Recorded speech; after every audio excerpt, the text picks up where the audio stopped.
Semblances can be as diverse as the people who use them, but in general they encompass a single ability that a person can utilize, whether it's amplifying another person's aura using your own, or masking a person's emotions, or even transforming yourself into a burst of petals allowing you to move really fast and even around objects while you're transformed.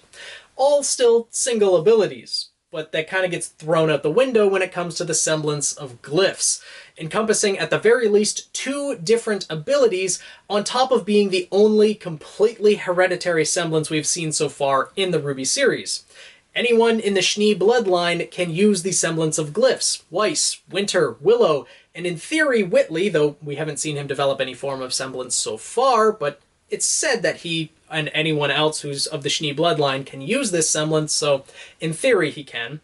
But because of these facts, I would argue that the Semblance of Glyphs is the most unique semblance we've seen so far in the RWBY series. So let's talk about what this semblance can actually do, and maybe what it could do in the future, depending on what ends up happening with it. Now, this semblance we've most frequently seen used by Weiss, one of the main characters that we followed ever since the beginning of the RWBY series, and we've seen how her glyphs have changed as the series has progressed. Now, as the name implies, the Semblance of Glyphs allows the user to create glyphs, essentially intricate circular designs that each have their own abilities. And it's notable that her base glyph, the white snowflake, was at first seen as blue in the white trailer and Volume 1. I think that was more aesthetic, but we've seen how it's grown in complexity over the course of the series. In Volume 1, it was a very simple-ish snowflake, and it's grown to have more points on the snowflake and become more intricate as the series has progressed. Now, glyphs become solid platforms, solid objects in the world when they're used. Weiss was first shown using her Semblance of Glyphs in Volume 1 when she was descending into Emerald Forest. She used them as platforms to kind of slow her descent so she didn't, just hit the ground and go splat. But that's not the only ability that she has with these base glyphs. She also has the ability to propel things forward, and she uses that in various different ways. She's used that to avoid attacks and also maneuver around very well in battle, to start attacking from the air as we've seen in her fight against Vernal, but she can also accelerate other objects through that. She's used it on opponents, but in particular, accelerate dust through the glyphs as well. Weiss is a master at using dust. I mean, she's from the Schnee Dust Company, so it makes sense, but her Mertenaster is what she uses to add dust to her glyphs, and it also seems like she can't actually use her semblance without using Mertenaster as a conduit for her aura. I'm guessing since it comes to a point, it allows for intricate control of the semblance and, the writing of glyphs and things like that. At least that's my guess. I don't think we've seen her use glyphs without her wielding Mertenaster, but still, these glyphs can accelerate dust. We've seen it most recently in Volume 7 when she was fighting against Marrow. She accelerated ice dust in the form of icicles, so just accelerating spears towards Marrow, which is pretty dangerous, but we've also seen this used with fire dust in the fight against the Lancers in Volume 5, etc. We haven't seen it with other types of dust, but I'm sure it's possible. Wouldn't be that effective with wind, but would certainly be effective with a rock or electricity or something like that. I would love to see how this is utilized more in the future, because Weiss is continually evolving with her semblance. We see from Volume 1 where she could only create, a couple different glyphs at the same time, to Volume 7 where she's able to create an entire wall of glyphs. And it's notable when she creates this wall that icicles end up coming out of it. She's able to remotely teleport dust to glyphs that she's made a distance away from herself and cause icicles or other effects to happen. Currently, we've only seen it used with ice dust, but in theory it's possible with other dust as well. And I say teleport because her glyphs kind of have that aspect of teleportation too, but I'll touch on that in a bit. Now, her base glyphs can control the mobility of objects, can control propulsion, and these can be modified or augmented by adding different types of dust to it. Currently, we've only seen 2 types of dust able to augment Weiss's glyphs. Gravity dust, changing the glyphs to black, allowing for the ability of the glyphs to not only propel things forward, but to draw things in as well. Weiss uses this in Volume 5 to anchor herself to the ship while she's fighting the Lancers.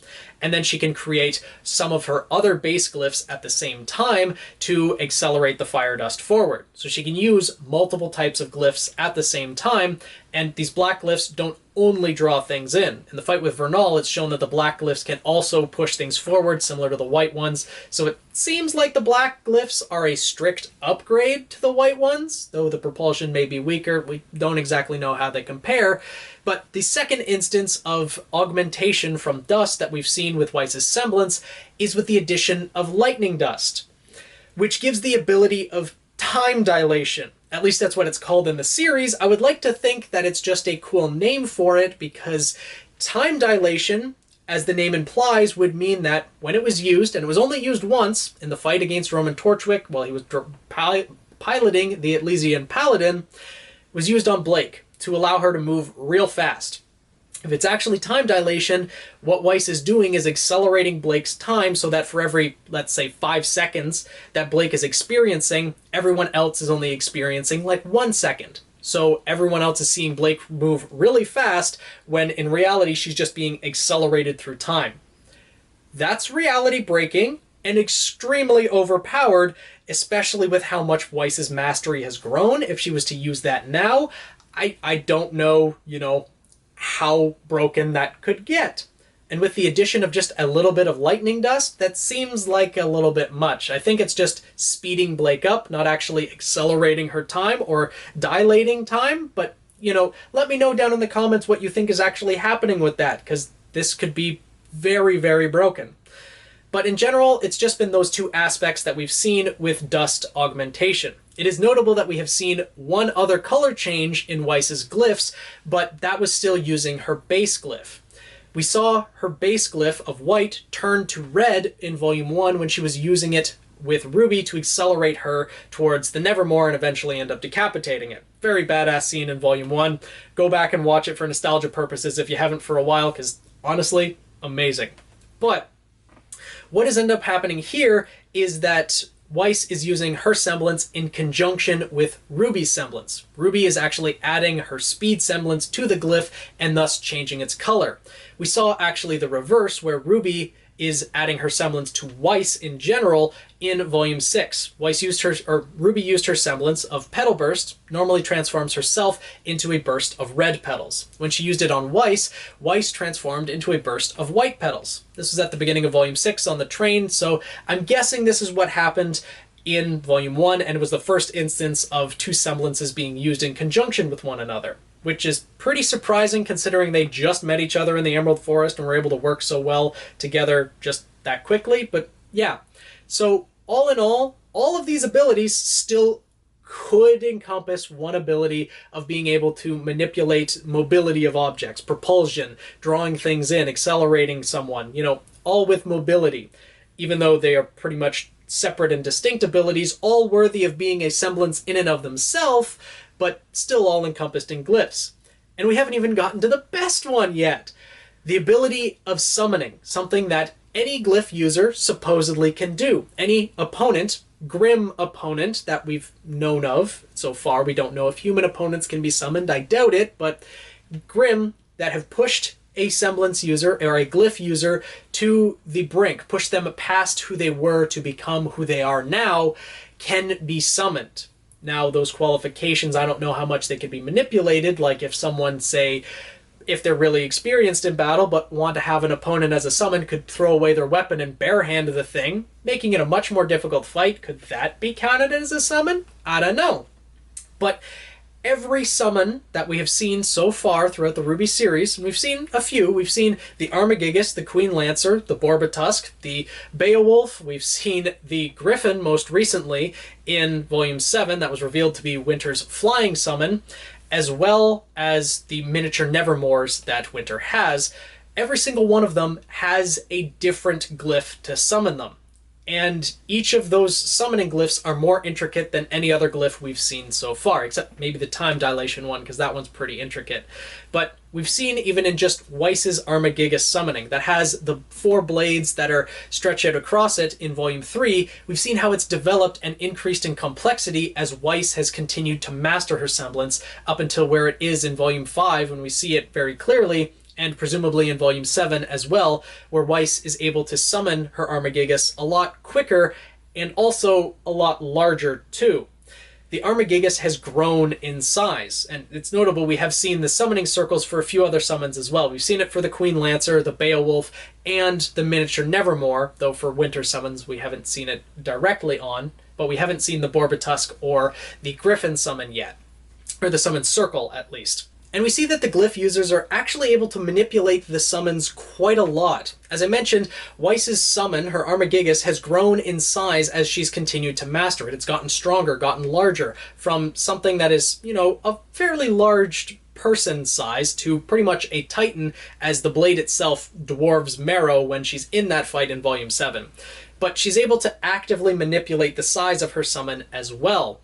For example, back in the Bronwyn camp, she summons a tiny Armagigas and then grows it to a larger size just when she wills it, when she wants it to be. Not to mention, there's also the ability that's been displayed in Volume 5 for Weiss to be able to essentially remote control it or see the world through her summon's eyes. Because when she was fighting with the Armagigas, she was stuck on the ship and couldn't actually see what the Armagigas was doing, but she went into a meditative state and was pretty much able to see exactly what the Armagigas did. And then she was able to teleport the Armagigas around. Yeah, as I mentioned, the glyphs have the ability to teleport things. It seems like it can teleport dust to other glyphs, or at least from Myrtenaster to the glyphs, and use them in that aspect, as well as teleport Weiss's summons. Because it's only been shown the one time, but Weiss was able to use the glyphs to teleport the Armagigas from one place to another to attack the Queen Lancer. So the versatility of this semblance that's all encompassed under glyphs is pretty nuts. And it's also worth mentioning that these summons, these giant titans, these giant familiars that the semblance users, that the Schnee family is able to summon to their side in battle, this doesn't require dust. They are creating these giant familiars that are sustainable for a decently long period of time using just their aura. We've seen Blake and Sun and, you know, those types of semblances able to create a clone or two at a time and disappears within like 5 or 10 seconds. Not these summons, though. They have to take a significant amount of damage for them to disappear. And that in of itself, not to mention the size of these things and the solid form that they take, the amount of aura that must be possessed by each and every member of the Schnee family is probably equal to Jean's. Honestly, or at least close to, because Jean's supposed to be on this unbelievably high tier of aura, but each Schnee must be like a, you know, essentially someone of the royal family in the world of Black Clover, where they have stupid amounts of magic, or at least more so than anyone else. And like that's the way I see the Schnee family now, because the ability to summon, and let me ask you this, it requires aura to summon a familiar, a Grimm, Armagigas, the Beowulf, etc. But how much aura does it take to maintain it? How much aura is actively being consumed? Because it doesn't really seem like that much is being consumed to just maintain this thing's existence in the world. And then we also get into the aspect of having multiple summons at the same time. We haven't seen this with Weiss, but we certainly have with Winter. Her Nevermore summon is multiple summons in and of itself, but also in the trailer before Volume 5, she was able to summon multiple Beowulfs at the same time. So that would require a massive amount of aura, and just, you know, the more you delve into this semblance of glyphs, the more insane this semblance is. Which is why I think it takes, or at least encompasses, at least some aspect of magic. Because, well, look at all the things it's capable of, for one, not to mention maintaining these giant beings within this world and in solid form for an extended period of time seems a lot more of a greater ability than most people possess in the world of Remnant. I think Nicholas Schnee or someone in his ancestry, you know, may have had an affair with a Winter Maiden or a maiden of some sort, and somehow, hereditarily, magic has been passed on and developed into the Semblance of Glyphs. I made an entire video about that already, but yeah, let me know what you guys think in the comments below. How do you think this semblance is going to evolve in the future? Weiss's glyphs are getting more complex as she is gaining more mastery over them. I don't think it's going to take long for Weiss to start delving deeper into her semblance and start inventing new glyphs that maybe Winter doesn't even know about, or Willow doesn't know about, or she's going to diversify it in and of her own more than just her summons. Because we've only seen the two types of dust added, gravity and lightning dust. What about fire dust, for example? How could that augment her glyphs? Again, it'd probably be something to do with motion. Not exactly sure what that would be, but wind dust with motion certainly could add something to it. Maybe Weiss could temporarily have the ability to float in the air, not just being propelled, but actually have more control over directionality and things like that. Because it seems as though glyphs are almost used as the support class would be in an MMORPG or something like that, where you can enchant a player or enhance a player in some aspect. Because that's exactly what Weiss did with Blake. Pretty much casted enchant speed, and Blake got really fast for a shorter period of time. So the amount that this semblance has, or the amount of capability that the semblance has to diversify outwards, is pretty nuts, and I'd love to hear your ideas in the comments below. What do you think about the glyphs that I mentioned so far? Is there anything that I missed when I was rambling on about all these different glyphs and summons, etc.? What do you think is going to be possible in the future?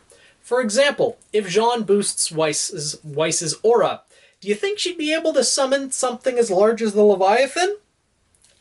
It seems pretty unreasonable given the size and the amount of aura it would take to summon the giant thing, but, you know, we extend that even further. Could Weiss summon the giant black whale that showed up in Atlas, if she was somehow able to defeat the thing?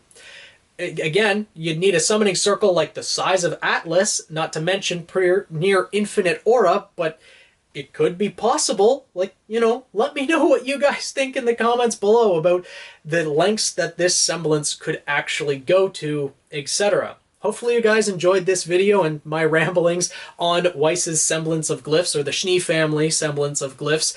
And hopefully, you know, subscribe if you want some more RWBY content and are looking forward to the feature match that Weiss is going to have over the next couple days with Neapolitan going 1v1 in the Phoenix Festival Tournament. I'm looking forward to it. Hopefully you guys are as well. Follow me on Twitter at PhoenixKnight7, and I'll see you guys in the next video.